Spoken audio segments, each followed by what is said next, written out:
Jadi rasul terakhir yang meninggal itu adalah Rasul Yohanes, meninggal sekitar tahun 100 Masehi. Dan kitab-kitab palsu ini ditulis setelah rasul-rasul meninggal.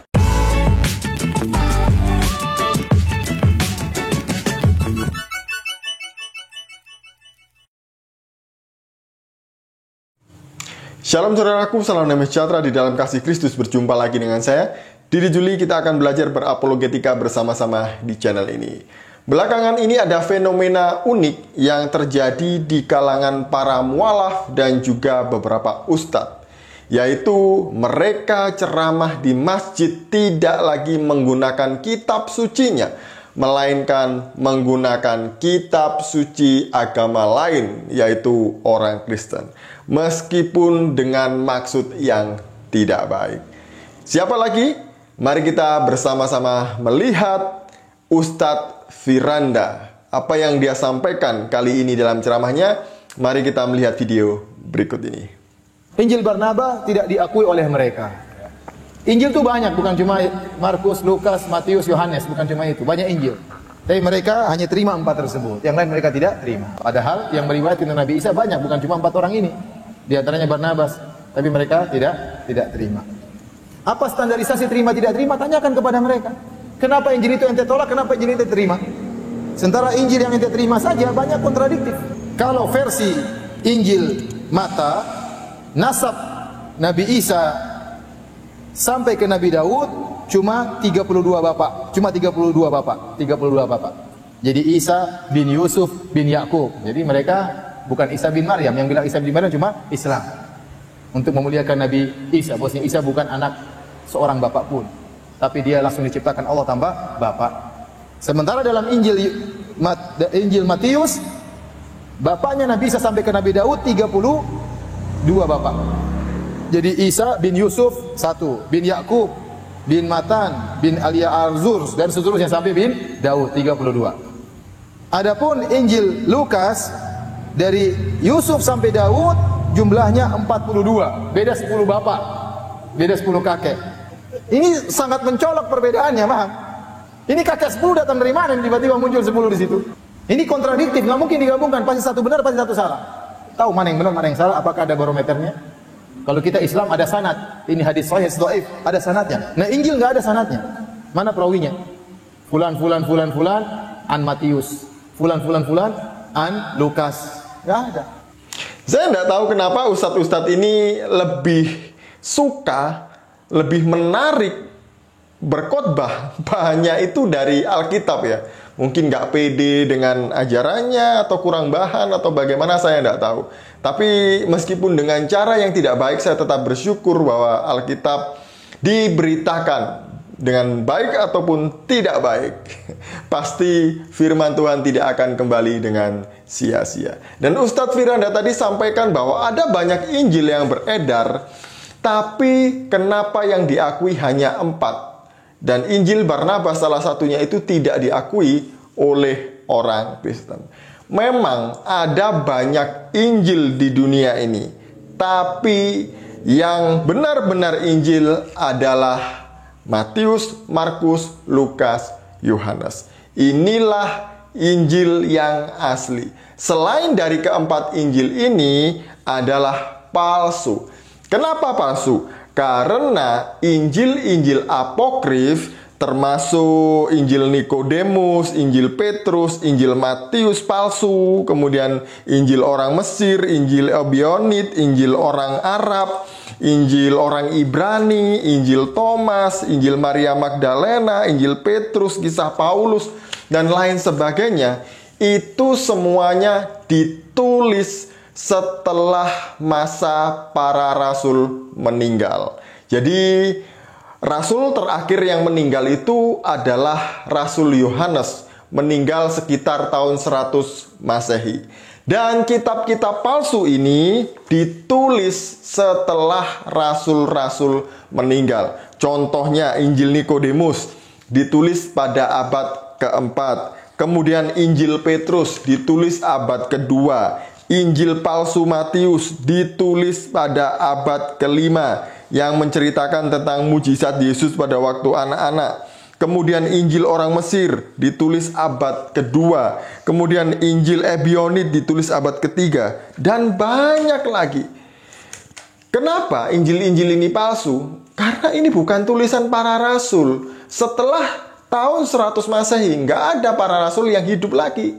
Jadi ini bukan tulisan para rasul. Dan jelas bahwa Injil-Injil apokrif ini isinya adalah Injil Gnostik, cerita-cerita rakyat. Jadi nggak mungkin ini ditulis oleh para rasul. Contohnya yang diklaim Injil yang asli yang baru ditemukan adalah Injil Barnabas. Menariknya, katanya, ceritanya Injil Barnabas ini ditemukan oleh seorang uskup bernama Fra Marino. Jadi ketika dia berkunjung ke tempatnya Paus, dia ingin sekali membaca Injil Barnabas yang ada di perpustakaan. Ketika Paus tidur di mejanya, barulah Fra Marino masuk ke perpustakaan dan mencuri Injil Barnabas ini. Kemudian dibawa pulang dan setelah dibaca di rumahnya, dia masuk Islam. Setelah diteliti, ternyata Injil Barnabas ini ditulis oleh Fra Marino sendiri, diterjemahkan oleh Mustafa de Aranda. Yang tidak lain tidak bukan, kedua orang ini adalah orang yang sama. Dan Injil ini ditulis di abad ke-16 dengan bahasa Itali dan Spanyol. Jelas bahwa Injil ini adalah Injil palsu. Kenapa palsu? Dia ditulis jauh setelah para rasul meninggal, abad ke-16, dan menggunakan bahasa Italia dan Spanyol.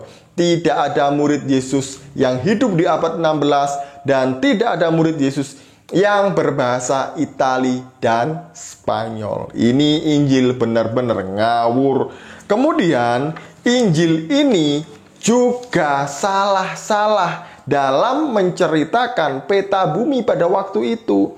Contohnya, di pasal 20 Injil Barnabas menuliskan demikian. Maka pergilah Yesus ke laut Galilea, dan turunlah ia ke dalam sebuah perahu untuk berlayar ke Nazaret, kotanya. Penulis ini tidak tahu kalau Nazaret ini adalah dataran tinggi. Bagaimana cara Yesus naik perahu dari Galilea, naik gunung? Kan lucu ya? Masa naik gunung, naik perahu? Ini jelas-jelas ngawur. Peta saja tidak tahu. Ini ditulis oleh orang di abad ke-16 yang tidak tahu peta pada waktu itu. Kemudian yang kedua, pada pasal 21 berbunyi demikian. Mendakilah Yesus ke Kapernaum. Seraya pula ia telah mendekat dengan negeri. Tiba-tiba ada seorang yang keluar di antara kubur-kubur itu, kerasukan setan, dan tidak ada satu rantai pun yang mengikatnya, karena parahnya sehingga menyebabkan bahaya bagi banyak orang. Maka menjeritlah setan-setan dari mulutnya, katanya, "Ya kudus Allah, mengapa engkau datang sebelum waktunya untuk menggusarkan kita?" Nah, ini orang ini lucu ya. Maka mendakilah Yesus ke Kapernaum. Lah Kapernaum ini letaknya di bawah, di pesisir pantai. Bagaimana mungkin Yesus naik? Lucu kan? Salah. Secara geografi aja dia tidak tahu. Dan banyak lagi kesalahan-kesalahan yang ditulis oleh Injil Barnabas. Itu tadi hanya sebagai contoh saja. Kenapa Injil Barnabas tidak diterima oleh orang Kristen? Kalau Ustadz Firanda mau ambil Injil Barnabas dan juga Injil-Injil palsu yang lain, silahkan. Saya ada banyak kalau mau ini ya. Ini kumpulan Injil-Injil palsu apokrif. Dan ini saya punya makalahnya Pak Bambang Nursena. Waktu itu saya membelinya waktu masih kuliah. Ini ya, sudah sobek-sobek. Nah ini ya, jurnalnya Pak Bambang tentang Injil Barnabas. Ini lengkap meskipun tipis. Yang kedua, dia tadi bilang, apa standarisasinya sehingga kitab ini diterima atau tidak diterima? Justru kami ini orang Kristen punya standar yang tinggi dalam menentukan apakah ini firman Allah atau bukan. Jadi bukan masalah senang atau tidak senang ya. Ini saya senang, ini firman Allah. Oh, ini saya tidak senang, itu bukan firman Allah. Tidak. Tapi ini melalui proses yang panjang yang dinamakan proses kanonisasi. Kanonisasi berasal dari kata kaneh atau kanon dari bahasa Ibrani kaneh atau bahasa Yunani kanon yang berarti tongkat pengukur. Jadi ada standar tertentu untuk menentukan apakah ini firman Allah atau bukan. Dimulai dengan proses pengumpulan, kemudian mencocokkan apakah ini sama, surat ini sama, Injil ini sama, dimiliki jemaat ini dengan jemaat yang lain, oleh bapak gereja yang dari sini dengan bapak gereja yang lain. Jadi nanti dicocokkan, kemudian baru finalisasi. Itu prosesnya ratusan tahun, bukan hanya 1 hari 2 hari, nggak seperti itu ya. Jadi ini juga sebagai alat pembanding dilihat dari tulisan bapak-bapak gereja. Di dalam bukunya Pak Bambang Nursena ini juga ada tentang tulisan bapak-bapak gereja yang mengutip Injil ataupun surat-surat di dalam Perjanjian Baru. Misalnya, Clement yang hidup pada tahun 95 Masehi.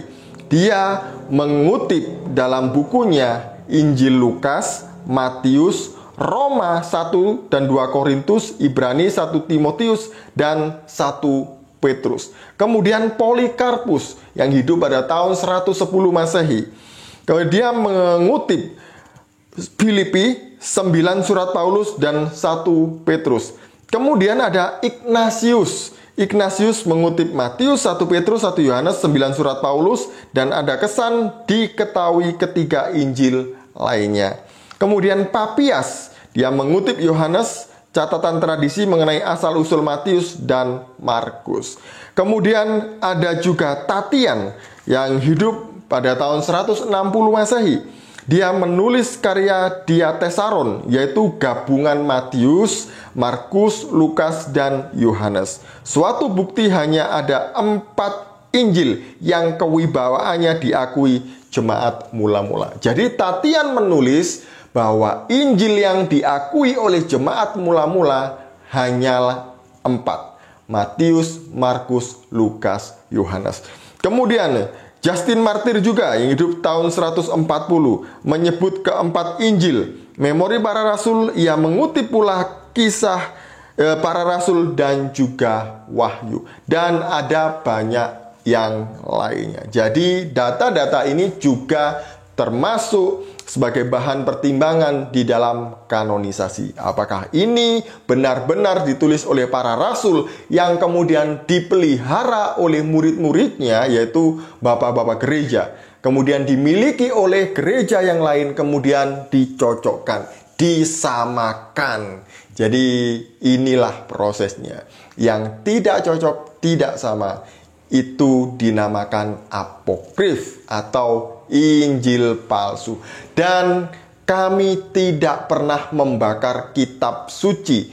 Kami memelihara Injil palsu sampai sekarang. Ini dipelihara sampai sekarang sebagai pembanding bahwa ada yang asli dan ada yang palsu. Berbeda dengan zamannya Utsman ya, yang ketika dia menjumpai di negara yang satu dengan negara yang lain ada perbedaan bacaan, perbedaan qiraah, dia langsung menyuruh orang-orangnya untuk mengumpulkan semua mushaf itu dan dibakar. Semua mushaf yang ditulis oleh Abu Bakar dibakar habis dan kemudian ditulis ulang.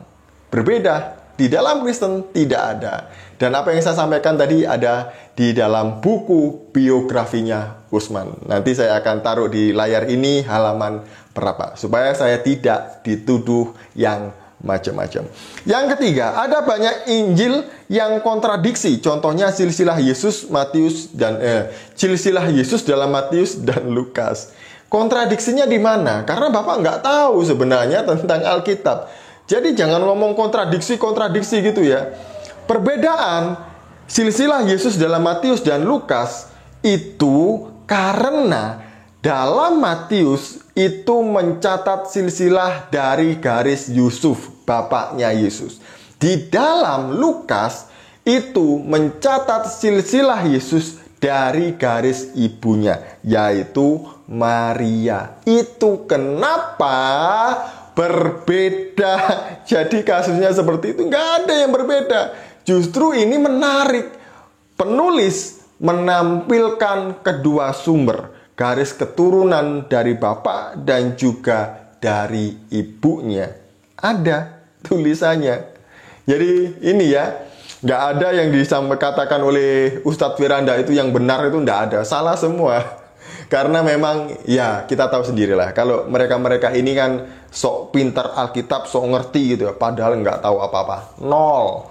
Sekian dari saya, semoga ini mencerdaskan kita semuanya. Shalom, salam waras, Tuhan Yesus memberkati.